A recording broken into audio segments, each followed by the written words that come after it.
Hello, good evening, good afternoon, good morning, wherever you are in the world, and welcome to the Black Belt Academy of Surgical Skills.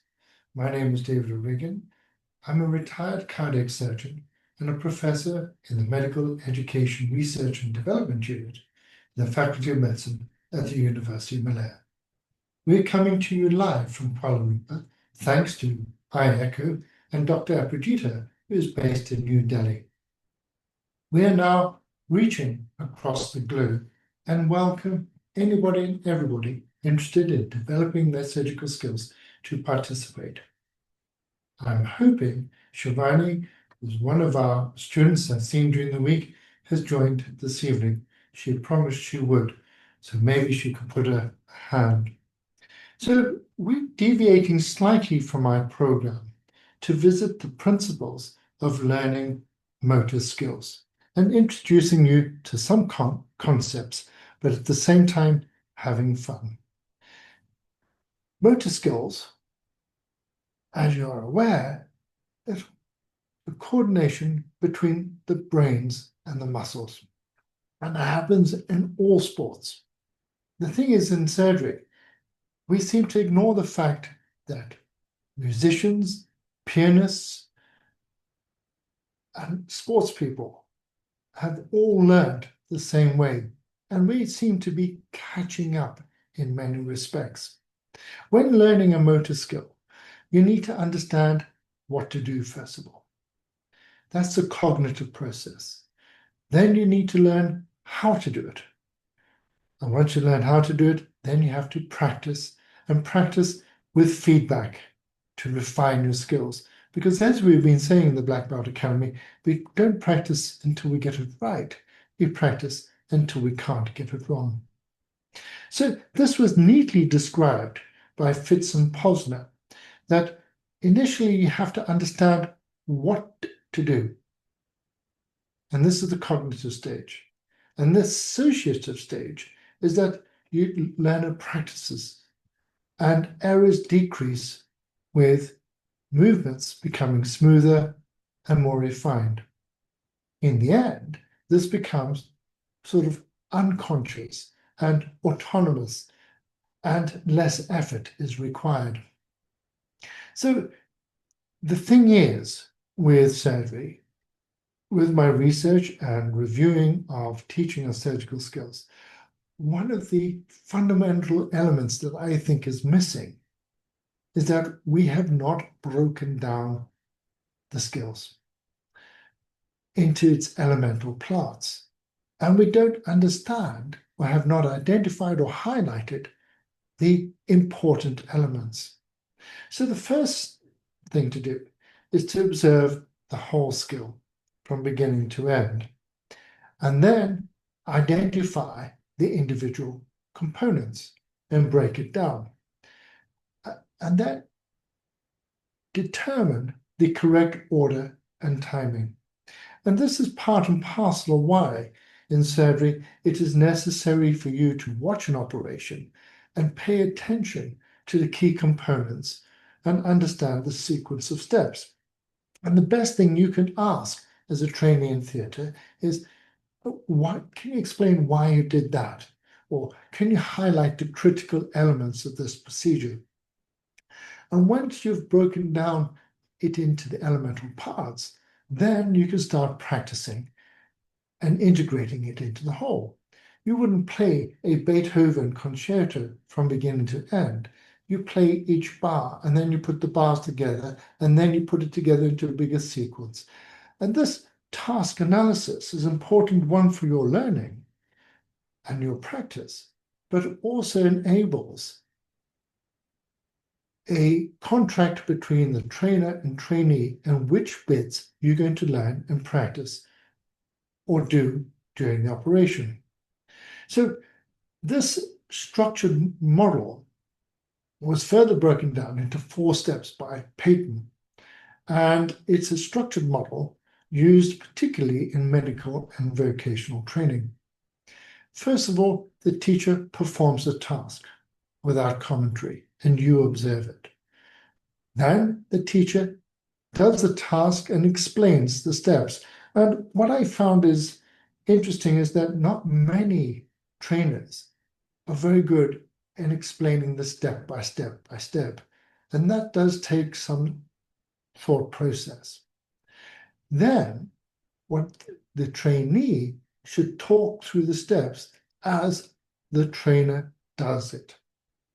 Finally, part 4 of the 4-step model, the learner performs the skill by talking through the steps. Why this is important is it reinforces understanding and comprehension of this task. It builds in a memory of the task. It encourages active participation between the trainer and trainee. And it combines observation, explanation, and practice. So it all needs to be put together. The thing is, with many of our models, they don't often give you immediate feedback. And that is, I think, another fundamental error in our learning of surgical skills, and why we've been at pains in the Black Belt Academy of Surgical Skills to identify models that will give you feedback. As you know, we have put suture pads, bananas and tangerines, in a CT scanner to look at Hounsfield units and density. And of course, right out here are suture pads between 40 and 70 Hounsfield units, bananas and tangerines, which is not too dissimilar to the soft tissues that you find in the body. And that's why we use them. So with the right model and the right deconstruction, we can then set about a task analysis, what you have to do, how to do it, and in what order. And the Payton's model ensures progressive mastery with active involvement and dialogue, really, between the trainer and trainee. But this all comes with practice. You don't just stand there nonchalantly practicing. Practice has to be purposeful, structured, and feedback-driven. And this was described by Anders Ericsson, who looked at and coined the 10,000 hours when looking at piano players and violin players. And it is that level of regular practice that is required to reach high performance.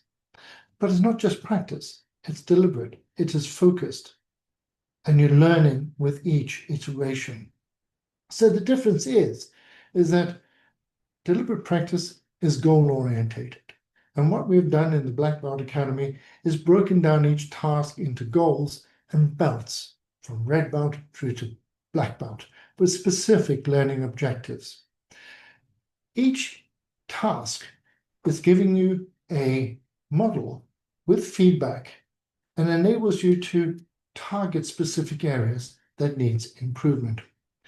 And of course, one needs to repeat this, focusing on each individual component, but not on focusing on what you did wrong, is focusing on what you did right.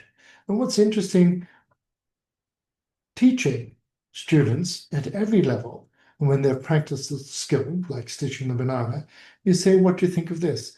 And immediately they go off and talk about what was wrong. Didn't do this right, didn't do this right, didn't do this right.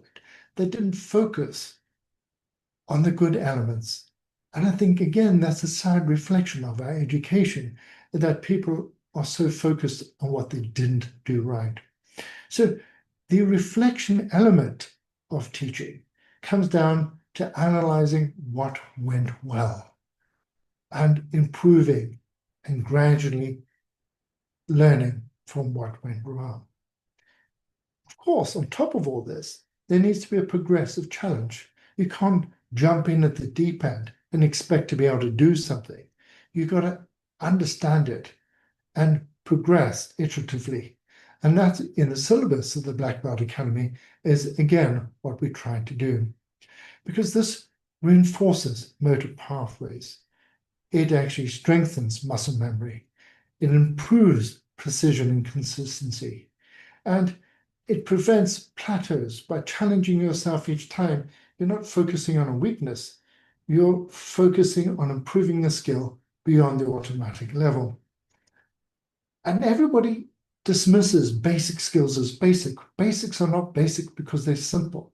They are the very foundations of the complex movements that we make during operation. If you employ these tactics, you become reflective on what you're doing and more strategic in your learning. And it's important to have this feedback. So a goal, a target area, a practice, 10 minutes, 20 minutes every day, feedback from the model, feedback from an instructor, and reflection. And this is the difference between ordinary practice, which is repetition for experience, or repetition for improvement, which is deliberate,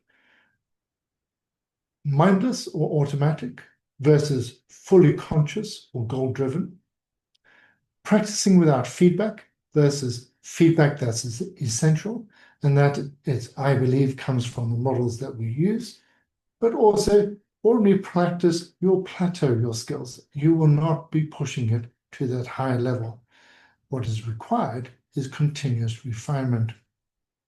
So as part of this evening, I wanted to actually take a skill that I'm no good at and introduce you to my son, who likewise reached third dan in martial arts.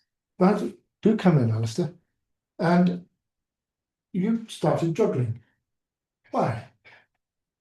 Well, during homeschooling, I was throwing the ball for our dog, and in the interval, whilst the dog fetched this ball, I would throw the other ball against the wall of the house, which he did not like, for fear of breaking windows. Yes. All right, so okay, my fault.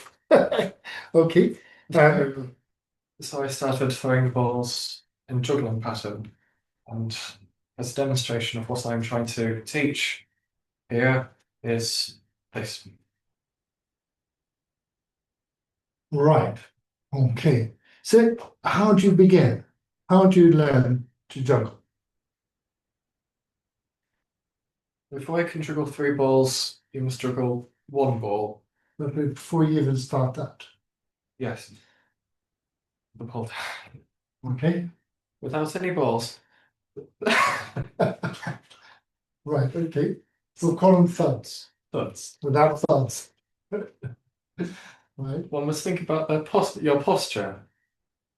And for juggling, it is advisable to stand with your feet shoulder width apart and your elbows about the size of your body. Your shoulders are not bunched up, they're relaxed and free to move around. Okay. You're standing straight, you're not leaning forwards, you're not Okay. leaning backwards. So consider your posture. If you were to lean forwards, you may be chasing after the thuds, running after them. If you are leaning backwards, you could be juggling up here, and it won't work very well. Okay. Starting with 1 thud. And they're called thuds because if you listen, they hit the floor with no bounce, which is useful when learning to juggle. 2 things. If it goes wrong and hits the floor, as a thud, it doesn't roll away and you can pick it up immediately. Well, as it hits the floor, that's immediate feedback that you've done something wrong. Okay, so how do you start? Start by throwing the single ball vertically in one hand. Simple, but You say simple, but throw to about eye level and look at where the ball is changing direction in the air. So you're not looking at your hand. okay, not looking at You're your not hand. looking at your hand Okay, for exactly that reason.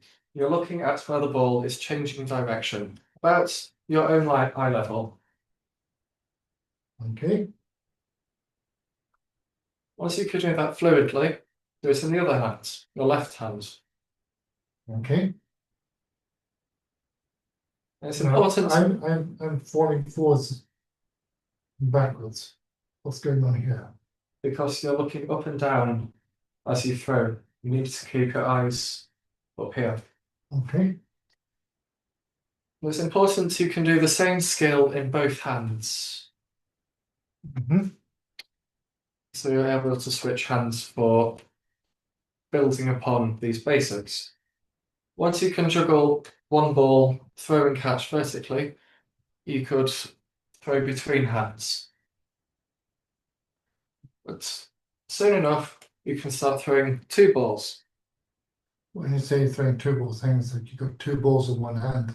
Yes. So explain how you throw that.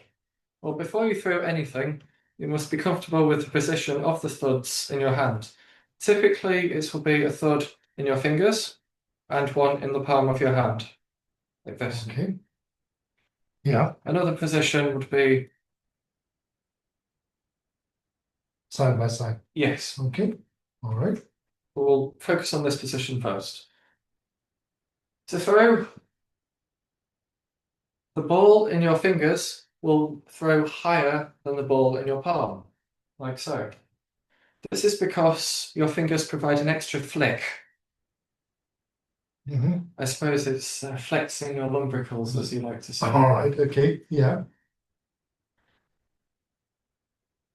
Try. Okay. Both simultaneously. You're throwing two balls at once, but catching them separately, because the ball thrown higher will spend longer in the air. And that's the one from your fingers to fingers, palm to palm. Yes. Fingers to fingers, palm to palm. Okay. Doesn't feel very comfortable, but okay. Yeah. Then try it with your other hand.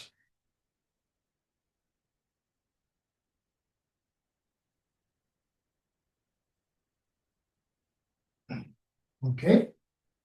All right. So once you're happy doing that, Once you're happy with two balls in one hand, you can start passing between your hands from left to right, right to left. You must be able to do the same skill in both hands, remember? 1, 2, 1, 2, 1, 2. And you can count to yourself and find a rhythm of throwing.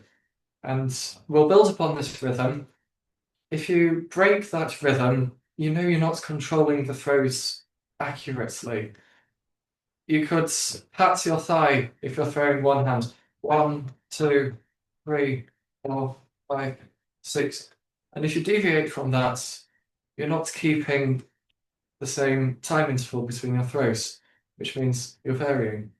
okay. So you got to do that with both hands. Yes. All right. So you start off, and how do you ensure you're going up and down straight? I'm finding my throws are not going up and down. Well, that is gauging distance, hand-eye coordination, gauging distance between the ball and your eyes. And you may want to video yourself doing this at an angle and observe. Your viewers can tell if this is vertically. Would you demonstrate? That looks quite versatile. Yeah. How about So actually, video and looking at video is quite nice, but I've seen to be throwing it into myself in a way. So I need to go back to basics and make sure. But as you pointed out earlier, I seem to be a little bit stiff. yes. All right. So how do I get over that stiff bit? Practice relaxing into the movements. Relaxing into the movement. This is very difficult when you're learning something, and certainly in surgery, you're actually being told by your senior, relax, relax. And I noticed many trainees when they're learning to stitch actually hold their breath, and that, of course, makes your shake and nervousness worse. I used to give my trainees to sing their national anthem to try and distract them from doing this. Okay, so that's feeling better, but I got to do it with both hands to the same height. Okay, Yes. right. So those are two exercises, balls in hand, fingered palm. Now you're throwing to hand to hand. What sort of height do you do? While starting out, I still recommend about eye level. And throwing between your hands is where you can build upon that rhythm. 1, 2, 1, 2. Okay. So how do you progress from there to 3 balls? The 3 balls, you start with 2 balls in one hand, 1 ball in the other. The first throw will be from the hand with 2 balls, typically from your fingers. Start off one hand to the other and build upon that. So that's 1 ball going from one hand, finger to finger, each hand. Yes. Okay. So how do you build from there? Whilst the first ball is in the air, you throw the second ball in the other hand. 1, 2, Mhm. 1, 2, 1, 2, 1, 2. And now you can increase the number of throws each time. Set yourself micro goals to continue juggling consistently, maintaining that rhythm until you reach your goal. Don't exceed your goal immediately. Stick to it. If you wish What do you mean by micro goal? an achievable goal, come back into camera. Mm-hmm. Yep. An achievable goal, will push your limits slightly, but you will be able to achieve with some practice and self-analysis, which is where videoing yourself is beneficial. Okay. Carry on. Once you've managed 2 throws, increase again to 3 throws. 1, 2, 3. 1, 2, 3. Okay. Build upon that. From there, just keep building until you can juggle fluidly as many throws as you wish, at your discretion, for as long as you like. I have to continue to do this. All right. So that's 3 balls. Yes. What are the critical elements of this if you're learning this? There's obviously the throw and catch, Yes. the rhythm, but you also said you're listening to the sound Yes. in the balls. So as it hits the palm, it's a louder sound. Yes? The sound of the thud, the ball landing in your hands, I suppose is the beat of the rhythm. Similar to a metronome, one would think. Mm-hmm. So that's providing it auditory feedback Yes. and rhythm. So, okay, all right. So, 3 balls. So, which direction you go? Inside, outside, outside, inside? The typical 3-ball pattern is inside to out. As so. Once you can do that fluidly, you can start experimenting from outside to in. Can you switch between the two? Inside, outside, outside, in? Yes.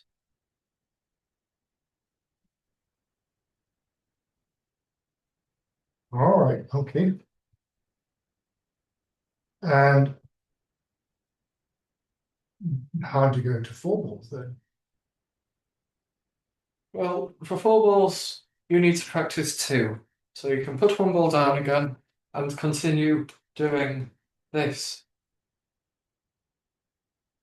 Now, there are a number of ways you can throw this. Is side by side, Mhm. or in a circle, either towards you or away from you, which is somewhat harder, or even sideways, outside to in. Okay, so you've got to do that, each of those skills, to, I wouldn't know where to begin. So how do you do this outside in 2 ball catch? What's the catch? Show me again.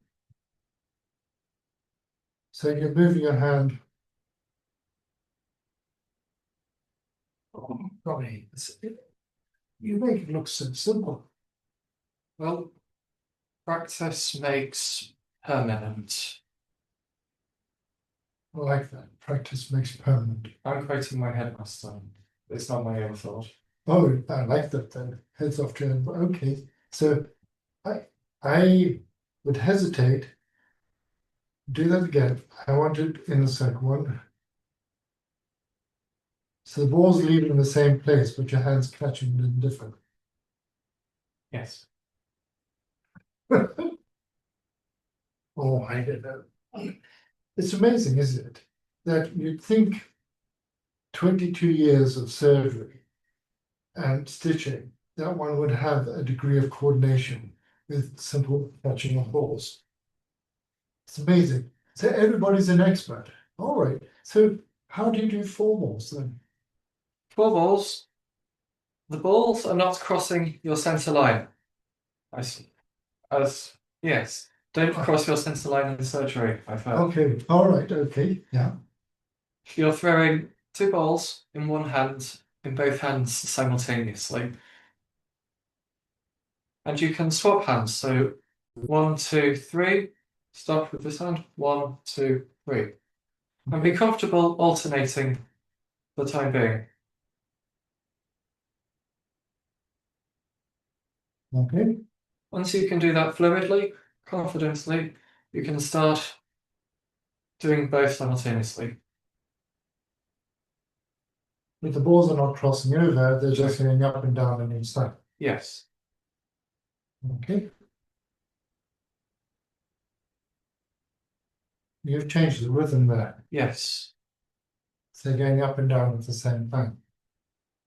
And the rhythm changes depending on how high you throw the ball, the amount Okay. of time it spends in the air. All right. So that determines how many balls you can juggle, probably. Yes. The limit, I believe, is either 12 or 13 balls, which is how fast these expert jugglers can move their hands and coordinate. And they are throwing several meters in the air, not at eye level. So at any one time, 13 balls are in the air. And at a uniform height, they're just throwing it from hand to hand. Yes. Can you do 5? Well, I practice doing 5, but cannot do it fluidly. Oh, not bad. So how many? Yeah, it was about three rounds. So when you're doing that, you're almost there. What do you think is the limit to why you can't reach the 5? Well, for 5 balls, the pattern is faster because you're handling more balls, and you're throwing higher in the air. The higher you throw the ball, the less control you have over it. Whereas the higher you throw the ball, the less control you have over it. So 5 balls. I've learnt this pattern throwing outside to in. Mm-hmm. Some people can learn it inside to out. I've learned it outside to in. Mm-hmm. The balls will be crossing over somewhere above your head, Mm-hmm. and you catch it in the opposite hand. They say the transition from 4 balls to 5 is perhaps the hardest. Okay. Let's see if you do that again. You're almost there. So there's consistency in the throw, is it? And I suppose if you think too hard about it, then it starts going awry. Yes, counterintuitively, if you think too hard about things, it goes wrong. I said, so I'll continue talking. You try the 5 again.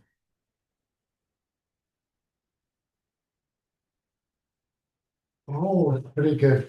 So you've also, in your journey of this, says rhythm, height, control, practice right out. How often do you practice? Not very often anymore. But at the time you're learning, how often do you practice? Several times a day for 10 minutes between studying. Okay, so 10 minutes, several times a day between studying. How quickly could you learn to juggle 3 balls? 3 balls in a week. Really?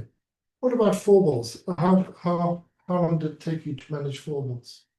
A month, I think. A This was a month. few years ago. Okay. And five balls with more practice, 5 balls, I'm still not there. still not there. But Okay. between increasing the number of thuds you're handling, you can experiment with various tricks Okay. and break the rules, which I've just been teaching you. 5 balls, for instance, one can do fairly fluidly, like this. But that's throwing and catching, or juggling, but that's juggling. One would have to look very carefully to see the pattern the ball is taking. Okay. All right. And that is starting to use the other position of the balls in one hand, which is this position where you throw and it crosses your body. So one of them's crossing. Yes, Which one? The outside one or the inside one? the inside one typically crosses because you have more spring from your fingers. So again, it's your fingers that's giving you that spring. Yes, Okay. You just caught it on the back of your hand. yes. If you want to challenge yourself, you do not need to use your fingers nor the palm of your hand. One can start catching the back of your hand. Okay. And this translates as the stability of your hands in most suppose handling equipment, doesn't it? Yeah, I can see that. Okay. So three ball tricks then. What tricks can you show us with three balls? 3 balls. You were throwing one hand and round and round.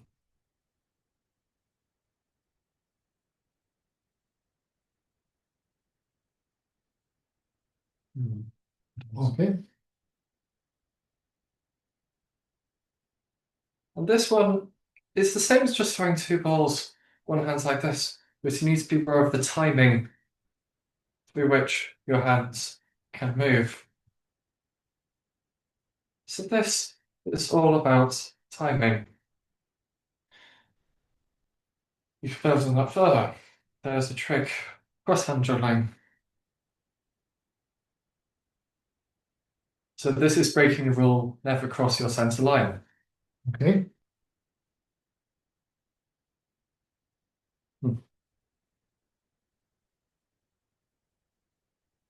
You can cross and uncross your hands. And you see it may form like a worm, drawing a figure of 8 around.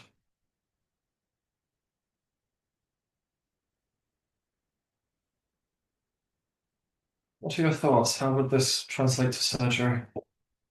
Well, I'm thinking as you're doing this, you're putting together some basic catching and throwing and just moving your hands. That's a coordinated catch, throw, moving your hands. All starting with, Well, it seems to be integrating all the basics together. yeah, And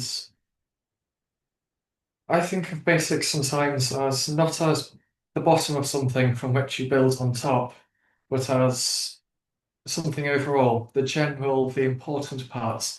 Because basics are not basic because they're easy, they are basic because they're the most important, the fundamental aspects of the discipline you're learning.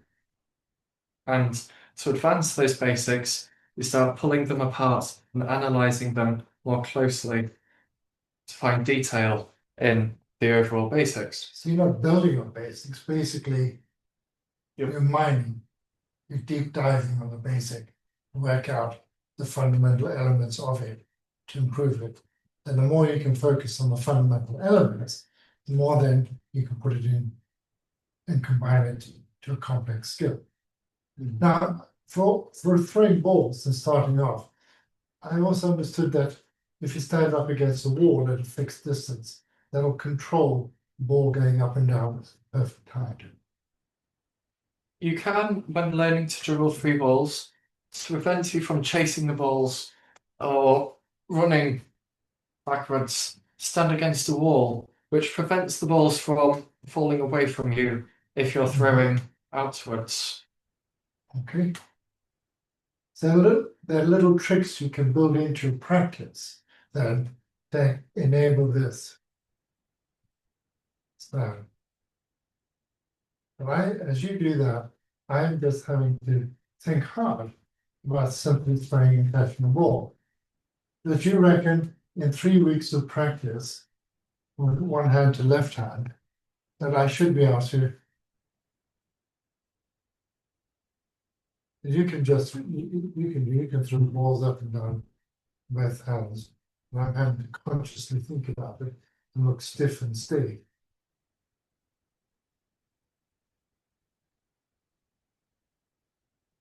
When you're doing this, in the beginning, did you have to think hard about what you're doing? Yes. In the beginning, one has to criticize yourself, look for your mistakes, analyze them. What can you learn from those mistakes? And understand the ramifications of those mistakes.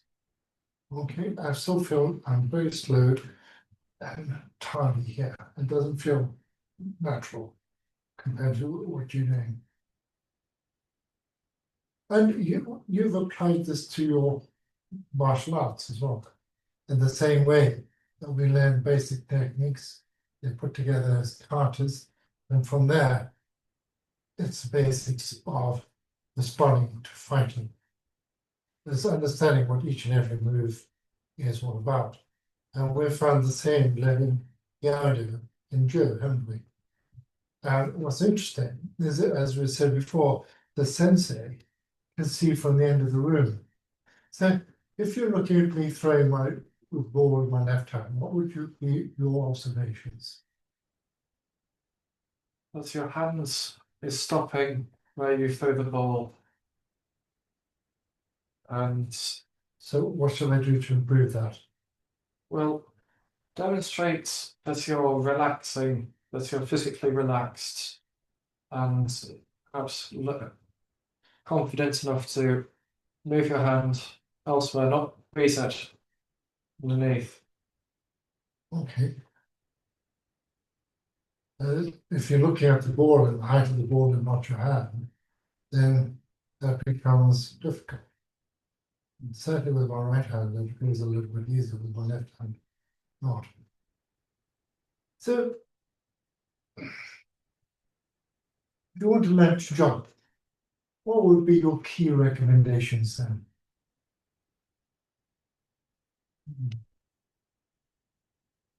Get some practice balls. Yes, these are just beanbags, really, so they don't roll away. Okay. Yeah. So that, in a sense, make your practice convenient. Okay. What do you mean by that? You don't have to travel far to do it. So for your surgical skills, you can use your ironing board and set up and practice at the right height, as you've already said. Well, if you want to make your practice a habit, I suppose make it convenient and easy. So setting yourself those micro goals we mentioned earlier, and you can feel you've achieved something by reaching your goals rather than setting yourself a unrealistic, unachievable goal in your level of practice. So there is the convenience, the reward, and in juggling, dropping the ball is its own feedback.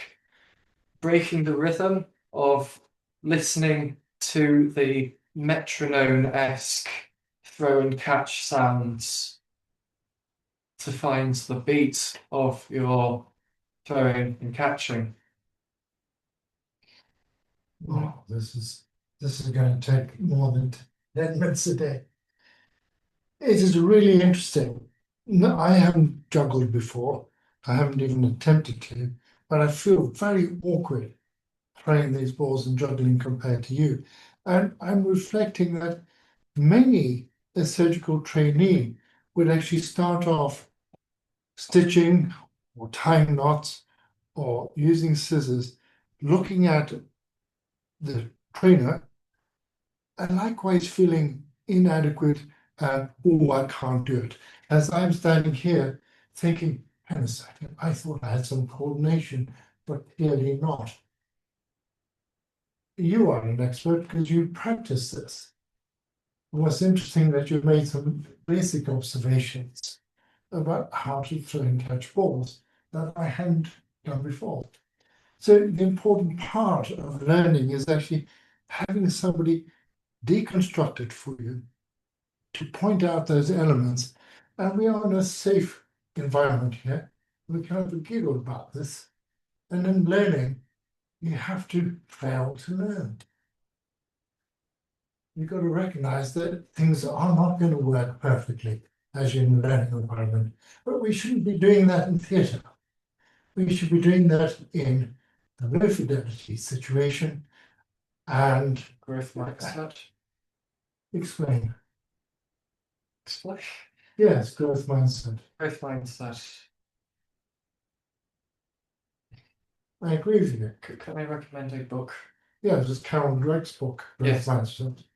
Carol Dweck's book, Mindset, the revised edition, highly recommended. And perhaps also James Clear's Atomic Habits. Okay. And perhaps Daniel Goleman's Emotional Intelligence. They're 3 books I found quite intriguing. Okay. Carol Dweck certainly has changed the way I approach learning something. In what way? Well, keep an open mind to what you're studying.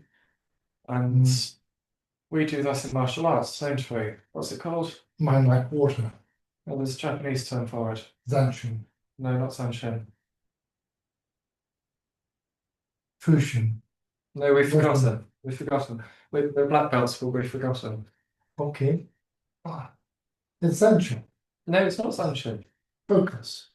Sanshin is demonstrating your combative awareness. Yes. And you can demonstrate that by being relaxed here, by being confident. Yeah. And okay. Being aware of yourself. Going back to Carol Dweck, growth mindset is accepting the struggle of learning and willing to learn and practice until we can't do it wrong. Yes. So, interesting. I would like to throw this conversation open to my fellow colleagues and sensei. I know Prof. Seeley is here, and I know that my colleague Sensei Keddy is here. Well, perhaps, Prof. Seeley, you can describe your learning in surgery and basic skills in the beginning and how you learned and how you felt learning. Hello. Yes, we can hear you clearly.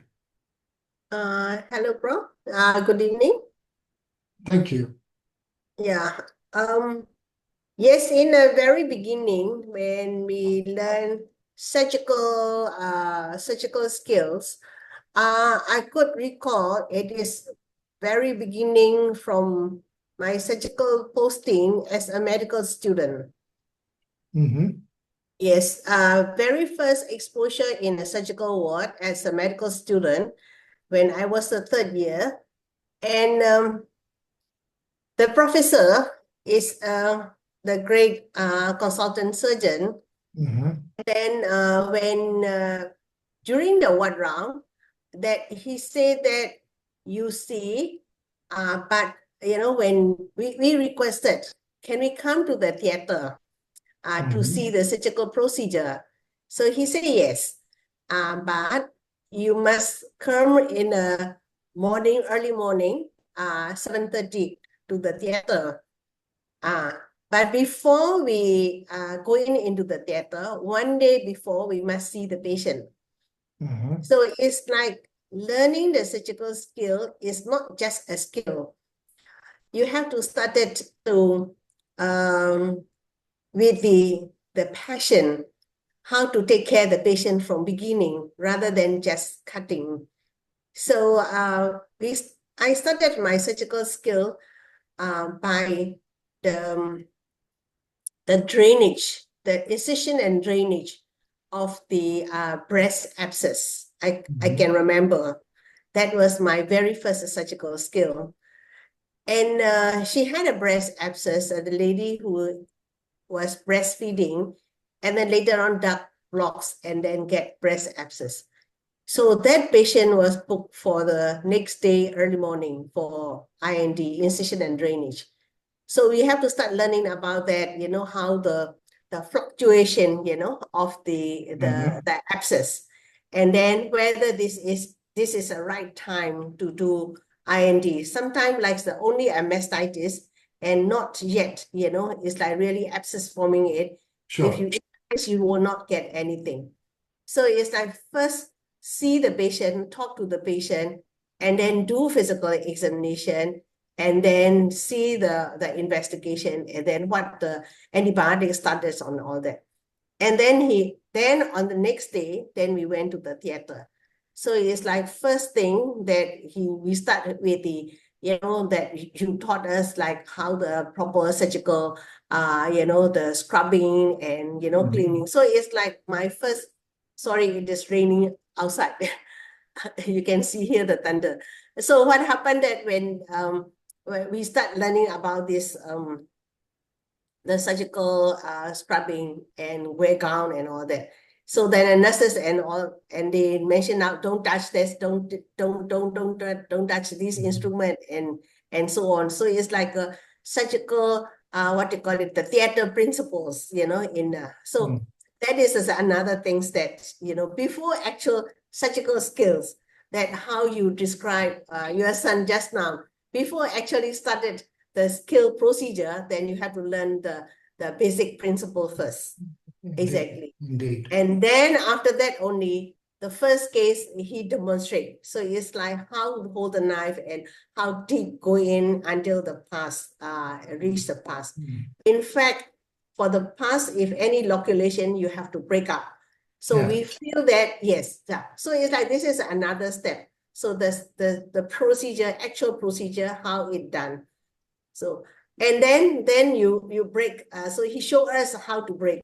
So we were very nervous to, put the patient, our fingers into the patient's abscess cavity and, break it out all the locules. But the story never end. After this, and then next day, then he assigned me, okay, girl, you must come at morning 6:30 to the ward and do a dressing together with the dresser. They call it a dresser. Actually, it is a male nurse. Nurse. So it's like not only a surgical incision and breaking out the abscess locule, then we also have to learn, in the next day. From the next day is every morning 6:30, because he usually come for round at 7:30. So before he comes, all the dressing must be finished. So there are the queue of the patients to do for the dressing. And then he said that you must do your patient who you came and witness and do this abscess incision and drainage. So what I learned, another skill is dressing. The deep in abscess, then how it's become slowly shallow and shallow, the dressing. So then at the end of the 3 weeks, I still can recall it, the amount of the satisfaction, that's the satisfactions of the surgeon, that when I witnessed myself that how is the cavity fill up and heal. So this is my very first surgical, the training learned from that great, late great surgeon. So I'm sure he will be, very much happy seeing us, become a surgeon or in the surgical fields. Yeah, I think I always mention to the students, do with the justification. You must justify why you do this surgery. Number one, justification. Number two, what I learned is that do with passion. The passion you do with passion because you want to heal the disease. So at the end of the day, that either be a physician or a surgeon, using a drug and medicine, it cure the disease. But your kind touch heal the patient's soul. Oh, I like that. Yes. So that is my comment. Your teacher in the beginning has Yes. profound wisdom to Yes. actually teach you through each and every part of the process. Yes, And thank you very much for the reminder to everybody that although we are teaching skills, it's only a small part of the pre-op, op, and post-op. Also. It's decisions before incisions. The surgery, once you've made your mind up to do it, should be straightforward with practice. The post-operative bit is a lot more involved, and it's understanding the anatomy, physiology, pathology, wound healing, but also done, as you say, with passion and with the patient in mind. It is a privilege. So thank you. How were you taught basic knife? That trainer, did he teach you how to hold a knife then? Yes, I think this is like maybe 50 years ago. I'm 66 now. I'm 67. So yeah. All right, yeah. I wish it could be the same like you know, how to, because like he himself is like from you know, the Royal College training, he was FRCS, I remember. So that must be the, you know, the standard, the skill, yeah. But as Alistair said, you know, it's getting the basics right all the time, isn't Yes, it? Prof, yeah. And then they are not basics. So I think you demonstrated some fantastic skills there. Really did. And I'm still struggling to. Is Sensei Kelly online? Said he was watching earlier. Any comments from anybody in learning skills? Any observations in the chat? No comments at all?